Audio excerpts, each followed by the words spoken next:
নমস্কার বন্ধুরা, সবাই কেমন আছেন? আশা করি ভালো আছেন, আমিও ভালো আছি। তো শীতকাল মানেই কিন্তু পিঠে খাওয়ার মরশুম, তাই আজকে আমি লাউ পিঠে বানিয়ে নিলাম।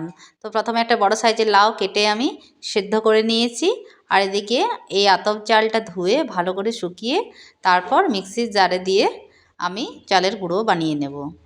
তো লাউটা যেহেতু সেদ্ধ হয়ে গেছে, ঠান্ডা করে নিয়েছি। তারপর একটা লাউটা চটকে ভালো করে আমি একটা ব্যাটার তৈরি করে নিয়েছি।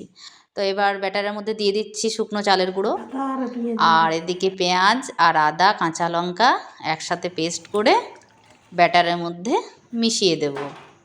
ভালো করে মেশানোর পর জিরে পাউডার, হলুদ আর কাশ্মীরি লঙ্কা পাউডার আর নুন দিয়ে আবারও ব্যাটারটা একবার ভালো করে ঘেটে নেব।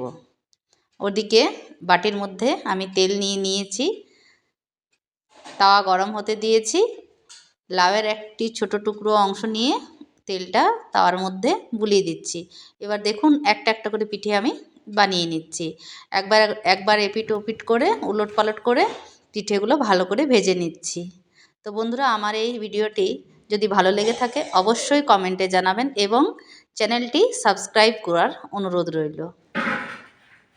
তো আজকে আমার ডিনার থালি কমপ্লিট। তো বন্ধুরা, টাটা, সবাই সুস্থ থাকবেন, ভালো থাকবেন, শুভরাত্রি।